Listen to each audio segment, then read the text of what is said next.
إلى المتحدث الثالث معنا في هذه الجلسة، وهو الأستاذ فريد الغوابي، وهو قد درس الدراسات الإسلامية والدراسات الدينية بجامعة برلين الحرة، ويكتب حالياً أطروحته للدكتوراه في موضوع قبة الخزنة بإشراف الدكتور كونراد هيرشلر. وسوف يتحدث الأستاذ فريد عن مفهوم الوكالة المحلية في تجارة المخطوطات، وسوف يأخذ يوهان فيشتاين وجمال المصري نموذجاً. لك الكلمة أستاذ فريد الغوابي، تفضل.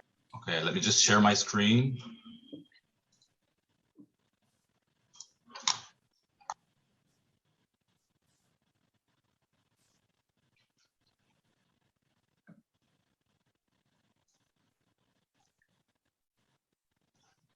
Okay, thank you again very much for this invitation.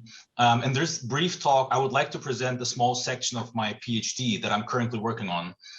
Here, I deal with the question of local agency and its articulation in Middle Eastern manuscript trade, using the example of Orientalist and Prussian consul Johann Gottfried Wetzstein and Jamal al-Misri, a local manuscript dealer. Reflecting on and acknowledging the agency of all actors involved, particularly stressing local actors, is the main objective of this presentation. When I say agency, because I was asked to explain a little bit, I refer to a concept that Nigel Rapport and Joanne Overing allocate, probably, as they say, most closely to that of power, in the sense of yani sulta, and is usually utilized in discussions about the relationship between individuals and social structure. Since the term agency offers a multiplicity of understandings developed over more than 3 decades, I just want to show you a brief selection of my understanding of agency in the context of this presentation. In particular, I am building upon Mustafa Emir Bayer and Jeff Goodwin's article on social network analysis, where both define human agency as the capacity of socially embedded actors to appropriate, reproduce, and potentially to innovate upon received cultural categories and conditions of action. So the term agency thus points here to the multi-layered individual power articulated by an individual, despite it being interwoven in multifaceted metastructures impacting each individual. It particularly stresses the active engagement with or disruption of social-cultural discursive spheres that shape identities, individuals, and their actions. So, as Angela Kristen Vandenbroek, for example, puts it in a more post-structuralist perspective, so to say, an individual can only recognize the multiplicity of discourses involved in the constitution of the self and resist, subvert, and induce change within those discourses. Thus, agency in this framework is the ability to author and have a voice within the discourses one is involved in.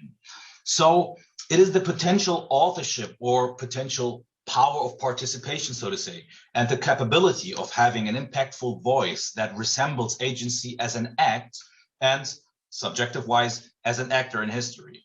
Projecting now these considerations onto the framework of Middle Eastern collection histories, though, dominant narratives of adventurous discoveries, European saviors, and great manuscript hunters of Middle Eastern cultural objects have, for the most part, I would say, remained untouched and consequently unquestioned until today.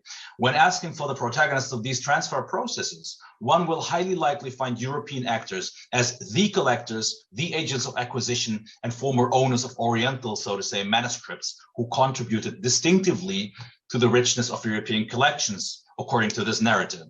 So the concept of agency as a prism of research thus might enable us to reconsider our understanding of nowadays North African and West Asian manuscript collections and the process of their composition. Therefore, I'm trying to connect to recent research developments such as Konrad Hirschler's and Cüneyt Erbay's work, as well as Simon Mill's outstanding monography, Commerce of Knowledge, to name just a few. Along these lines, then, I propose, as you can see in this hypothesis, that local actors were not merely passive while non-locals were actively collecting.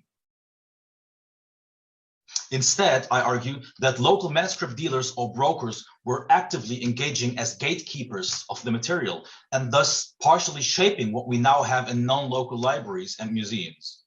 So as mentioned before, while challenging the dominant narratives of European collectors as protagonists of translocation processes, in this presentation, I want to elucidate the agential power of local antiquities dealer Jamal al-Misri in the translocation processes of Wetzstein, while at the same time trying to briefly allocate Wetzstein and his self-positioning in Damascene society and manuscript trade.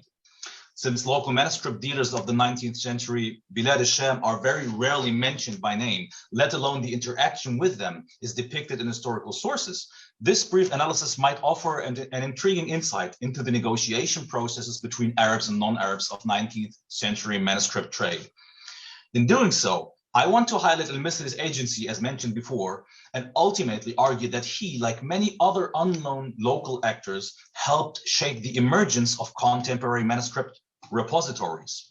So, source-wise, I will briefly discuss the records and correspondence on Wetzstein's acquisition ventures recently found in the internal archives of the Berlin State Library. The presentation re-examines the rich account given by Christoph Rauch in his recently published article and revisits Wetzstein's lately found writings. The source material under scope here consists of 9 letters and 1 notification letter to Wetzstein's manuscript catalog Wetzstein 1 that has already been mentioned by Ahmed Shakir, stored in 3 folders of correspondence. I will particularly focus on the marked folder in which we can also find this notification letter, because this is the most, so to say, the most informative one. This is what it looks like to give you an impression about this. So socially, politically, and also intellectually, locating Wetzstein in the phenomenon of translocating Middle Eastern manuscripts turns out far more complicated than it might seem at first glance. His collection practices are shaped by a complex fabric of economic, intellectual, and social components, motivating and engendering his activities. Wetzstein portrayed the scenario in which he operates as a European acquirer of Middle Eastern manuscripts as intricate and unfavorable. As Wetzstein described, the acquisition of manuscripts was connected to great difficulties, and the competition in manuscript trade intensified by British and American travelers and missionaries. He laments that they buy, I'm quoting now, everything that is old, which ultimately led to the loss of a lot of good stuff, but above all, drove up prices. Wetzstein did not receive an expense allowance for managing the Prussian consulate in Damascus during this time. Christoph Rauch has already made clear in his article that budgetary constraints played a considerable role, sometimes omnipresent and existential role in the life of acquisitioners working for or studying to European institutions, such as the Prussian Royal Library. Wetzstein also explains his impression of how local society viewed the Europeans' buying efforts. I'm quoting now, "Buying up books is something very hateful among the Mohammedans," he says, "of the city. The common man hates the buyer out of fanaticism because he does not want the writings of his co-religionists and scholars to fall into the hands of the Christians." Wetzstein concluded his account on the local society's perception of manuscript drain to Europe by stating that these are the views of educated Arabs in general, as he says, and they all, he continues, therefore find it extremely difficult to discard old manuscripts. However, Wetzstein seemed not so much concerned about an intellectual decline of the Arabs, but rather about the transfer of books to European repositories without using the transferred manuscripts any further, namely without Europeans practically engaging with these manuscripts for knowledge production.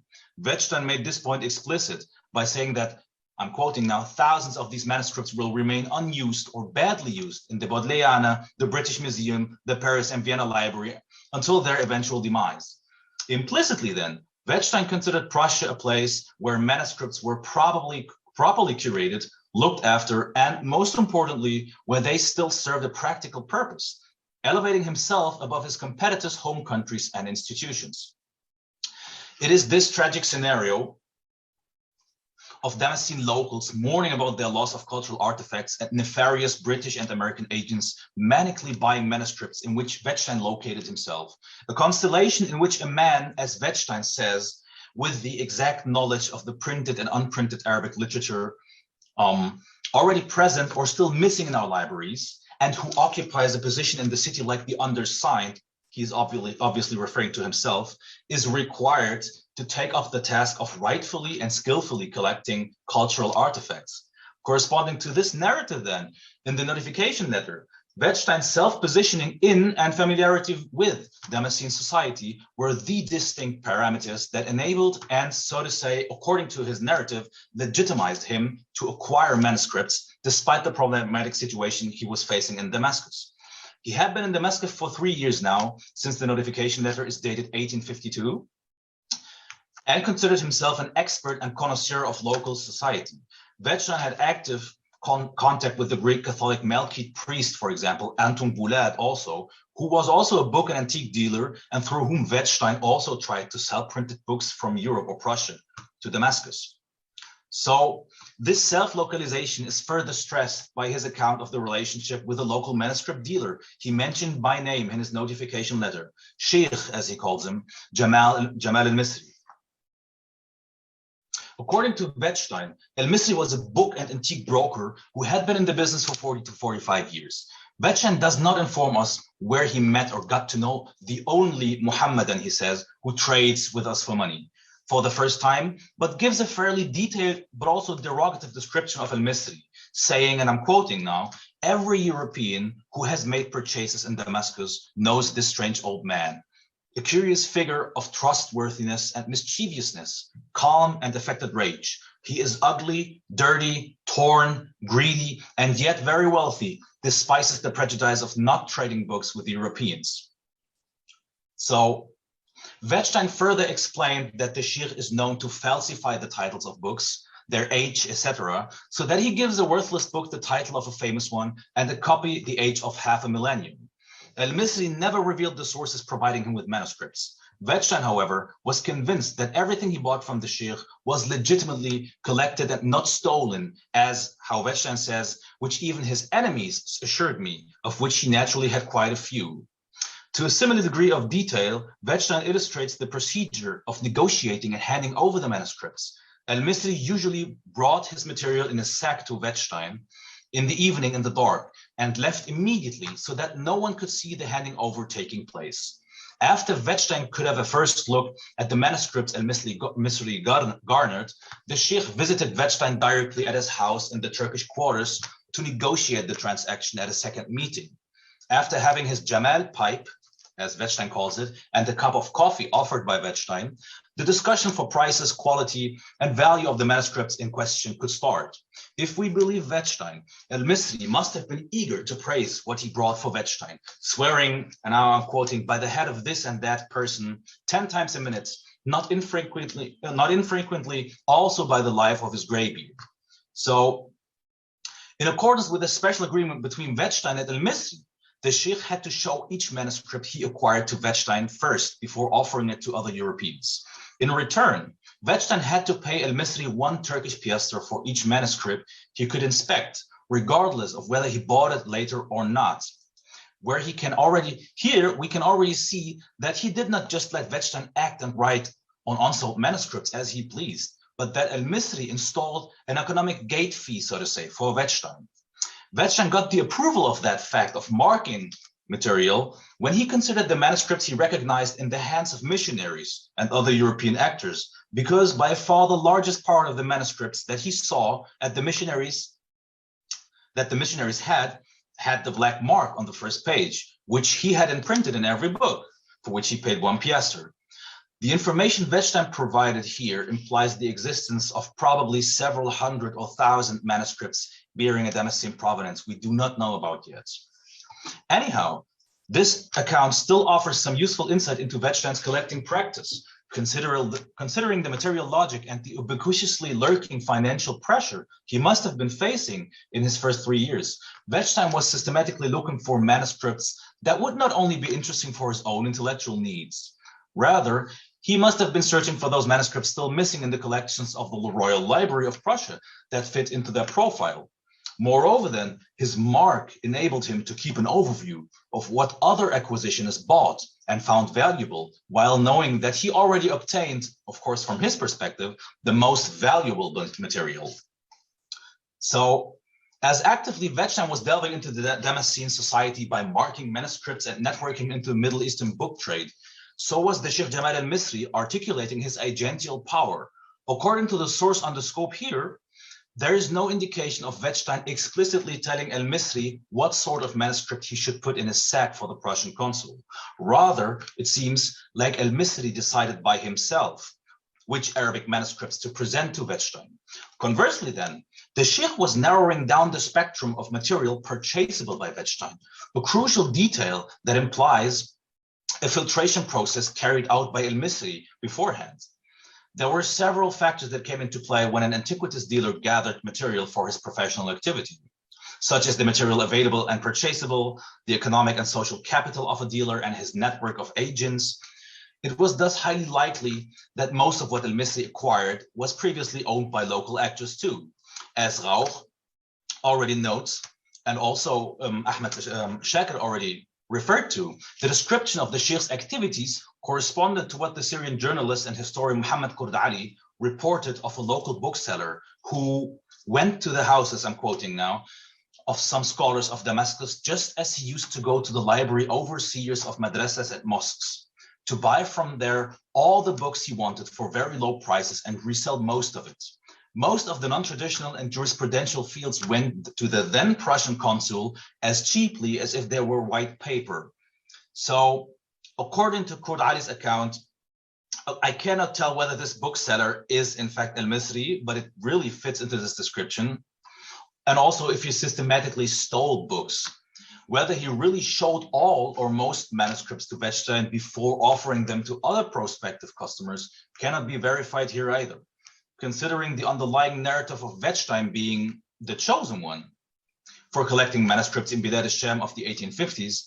It becomes visible that he wanted to emphasize his supremacy towards other collectors and his ability to control the market. His black mark was thus also a materialized control mechanism intended to demonstrate both to himself and to the recipients or perceivers of the mark that he kept hold of the market. However, al-Misri's influence was not falling behind Wetzstein's heroic self-staging.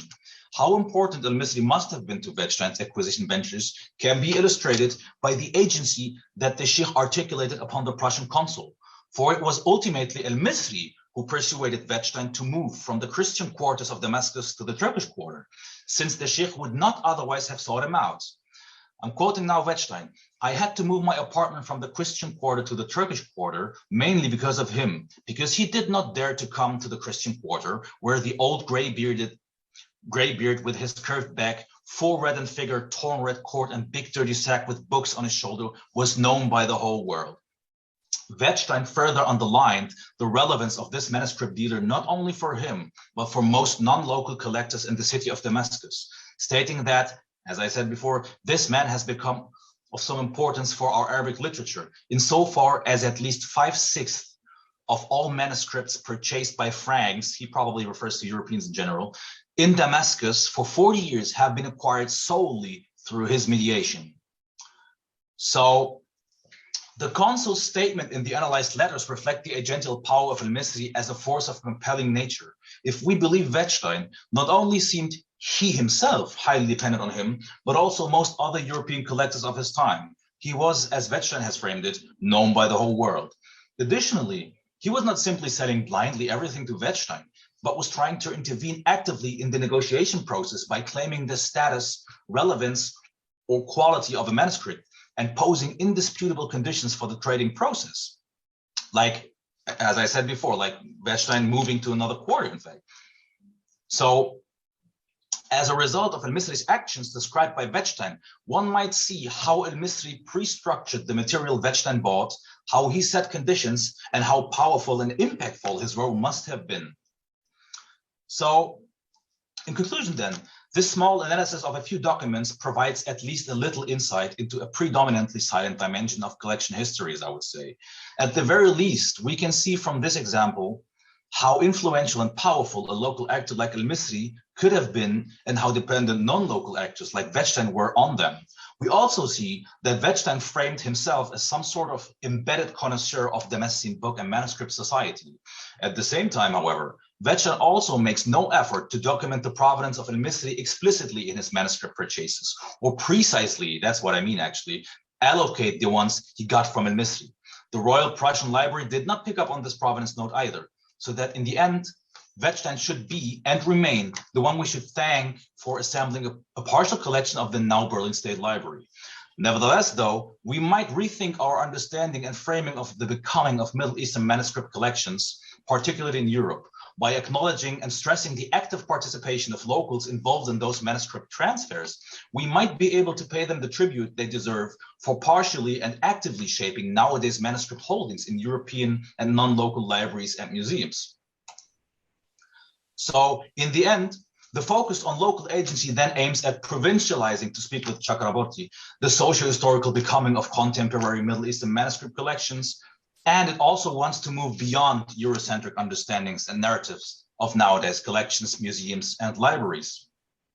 Thank you very much for the attendance and for having me. Thank you, Mr. Farid al-Ghawaby. I think thanks for choosing this, very important topic, which we don't speak about it usually. So I guess it's something very rare and very important, and inshallah, wish you all the luck in your thesis, and inshallah, we're waiting for the thesis.